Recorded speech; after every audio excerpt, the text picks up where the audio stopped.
Hi friends, subject music में आप सभी का स्वागत है।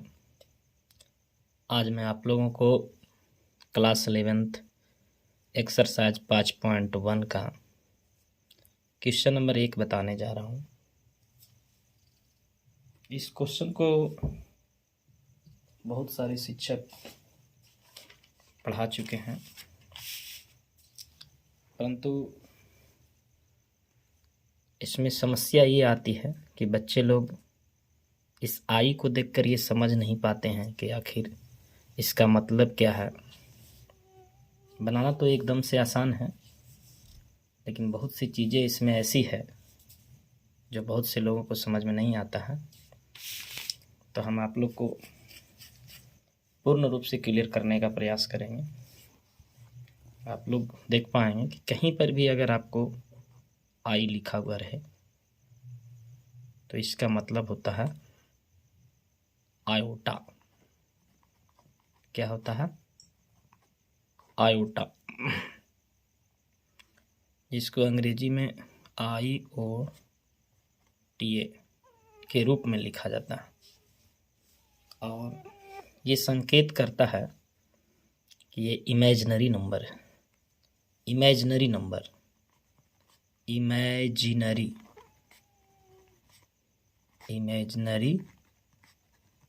नंबर, जिसको हिंदी में हम लोग काल्पनिक संख्या कहते हैं।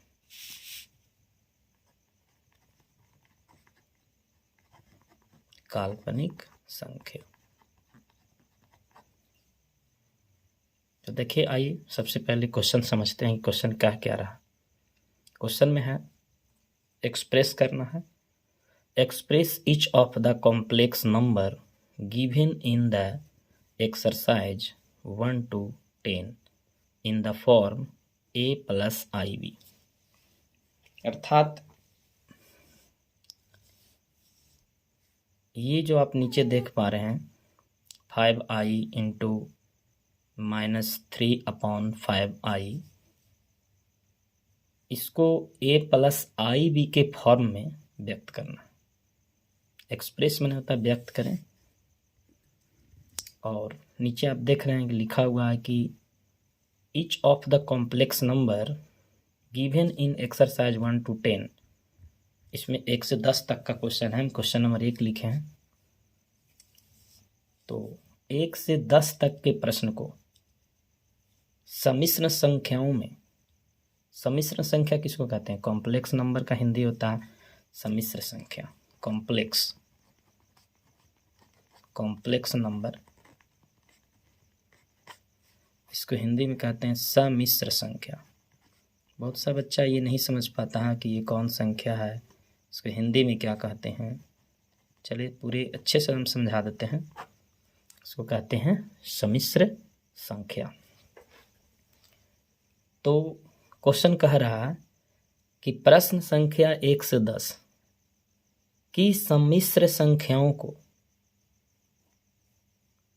प्रत्येक को a + ib के रूप में एक्सप्रेस करना है, यानी व्यक्त करना है। तो कैसे व्यक्त करेंगे? बनाना एकदम से आसान है, लेकिन बहुत सा इसको नहीं समझ पाता है। ये एक्सप्रेस में बदलने के लिए कह रहा है, एक्सप्रेस करना है।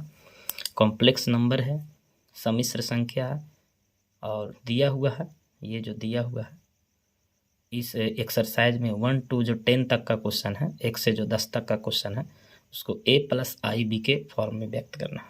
चलिए इसको आगे बढ़ाते हैं। अब हम लोग क्वेश्चन जैसा कि लिखा हुआ है यहाँ पर हम बराबर दे देते हैं, ठीक है। सबसे पहले ये देखिए, यहाँ पर 5 है और यहाँ पर है -3/5। ये 5 एक डिजिट है, ये 5 एक अंक है, और यहाँ पर 3/5 जो है एक फ्रैक्शन है, भिन्न है। लेकिन ये भी इसमें देखा जाए तो -3/5 अर्थात -3/5 जो भिन्न है, इसमें इसमें भी 3 और 5 जो है डिजिट है। तो सबसे पहले इसको गुना करना है, तो ये हो गया आपका माइनस, और ये हो गया 5 × 3/5। ठीक है। और आई अब सबको पता होगा, जैसे x गुना करके एक्स स्क्वायर लिखते थे, तो आई और आई गुना होके क्या हो जाएगा, आई स्क्वायर, जिसको आयोटा स्क्वायर कह सकते हैं। अभी बताएं आई को आयोटा कहते हैं। अब आगे इसको देखेंगे कैसे बनाएंगे। 5 से 5 आसानी से कट जाएगा, तो क्या बचेगा -3 और आयोटा स्क्वायर है, आयोटा स्क्वायर। अब देखिए यहाँ पर बहुत सा फंस जाता है। यहाँ पर आकर -3 आयोटा स्क्वायर का वैल्यू होता है -1, ठीक है। तो माइनस माइनस कितना हो गया, ये माइनस माइनस प्लस, और 3 में 1 से गुना 3। यहाँ पर अब थोड़ा सा गौर करिएगा आप लोग, सभी लोग ध्यान से देखेंगे। ये अगर आपको आयोटा कहीं पर है तो ये किसका वैल्यू होता है, √-1 का। जहाँ पर भी √-1 हो वहाँ पर आई लिखा हुआ रहता है। अब सोचिए कि √-1 को अगर हम होल स्क्वायर कर दें तो ये क्या हो जाएगा, आयोटा के होल स्क्वायर हो जाएगा कि नहीं हो जाएगा। अब देखिए स्क्वायर से ये रूट कट जाएगा, क्या बचेगा -1, और ये हो जाएगा आयोटा स्क्वायर। जिसको अच्छे से पता नहीं है तो इसका कॉन्सेप्ट वीडियो हम बनाए हुए हैं, इस चैप्टर का बेसिक, आप उसमें जाके अच्छे से देख सकते हैं, समझ में आ जाएगा। तो आयोटा स्क्वायर का वैल्यू क्या हो गया, -1। यहाँ भी वही था, iota square, iota square, iota square का वैल्यू -1। इसको हम आई के द्वारा डिनोट्स कर रहे थे, तो आई स्क्वायर का वैल्यू हो गया -1। अब ये माइनस माइनस प्लस, और 3 एकम 3। लेकिन हमें कह क्या रहा था कि 1 से 10 तक का जो क्वेश्चन है उसको a+ib के फॉर्म में व्यक्त करना है, अर्थात a+ib के फॉर्म में लिखना है। तो a+ib के फॉर्म में कैसे लिखें, अर्थात जो पहला है a+ib के फॉर्म में हमें लिखना, a+ib के फॉर्म में हमें लिखना है, इस फॉर्म में हमें लिखना। तो a+ib का फॉर्म हो, ये क्या, एक रियल नंबर पढ़े होंगे आप लोग 10 में, रियल नंबर वास्तविक संख्या।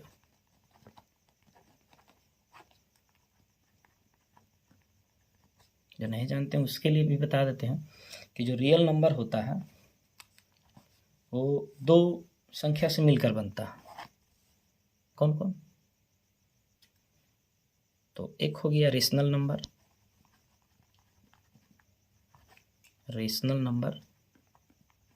यानी परिमेय संख्या, और दूसरा हो गया इरेशनल नंबर।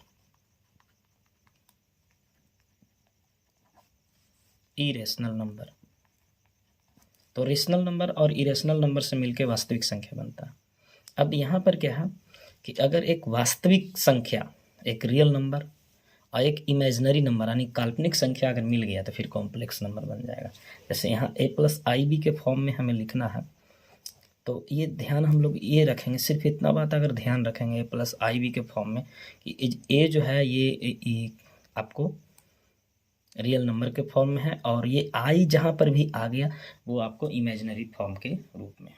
तो यहाँ पर हम 3 अगर देखें तो एक रियल नंबर के फॉर्म में है, तो ये रियल नंबर हो गया ए के जगह पर। अब प्लस दे देंगे। अब हमें क्या बनाना, आई बी के फॉर्म में बनाना है, तो आई दे देंगे, आई दे दिए। अब बी का वैल्यू तो कुछ है नहीं, तो आप आराम से 0 दे सकते हैं, आई के वैल्यू 0 दे दिए, क्योंकि आई के वैल्यू √-1, इसको तो 0 करके फिर 3 ही रखेगा। या फिर इसको इस फॉर्म में भी लिख सकते हैं, 3 + 0 पहले कर देंगे, आई बाद में लिखेंगे। तो इस तरह से हम लोग a+ib के फॉर्म में इसको लिख देंगे। धन्यवाद, ये मैथ समाप्त हुआ। क्वेश्चन नंबर ये 1 था। आप लोग बताएं, बहुत सा आसान सा क्वेश्चन है, सिर्फ इस क्वेश्चन को बताने का मेरा मकसद नहीं था। मेरा मकसद था कि ये जो चैप्टर है इसकी एक बेसिक क्लास हम बनाए हुए हैं, बेसिक क्लास का एक वीडियो है, एक कॉन्सेप्ट वीडियो भी बनाया हुआ है, वहाँ पर जाकर देखें और अच्छे से समझ में आएगा। सिर्फ इसमें ये समझाने का प्रयास किए थे कि आई क्या है, तो समझ लीजिए आई जो है आयोटा है, इसको IOTA अंग्रेजी होता है, और ये एक प्रकार का इमेजिनरी नंबर है, काल्पनिक संख्या है, जो कॉम्प्लेक्स नंबर का ही टूटा हुआ रूप है। और कॉम्प्लेक्स नंबर जो होता है, रियल नंबर इमेजिनरी नंबर का मिश्रण होता है, और जो रियल नंबर हम लोग 10 में पढ़े थे कि रेशनल नंबर और इरेशनल नंबर का मिश्रण होता है। जहाँ पर भी आई देखें वहाँ समझिए उसका वैल्यू जो है √-1 है, और अगर आप इसको रियल वैल्यू में बदलना चाहते हैं -1 जो वैल्यू होगा वो i² होगा, जैसा कि यहाँ i² का वैल्यू -1 डाले थे। थैंक यू, धन्यवाद। ये क्वेश्चन नंबर 1 आप लोग को आशा है कि समझ में आया होगा। धन्यवाद। जय हिंद।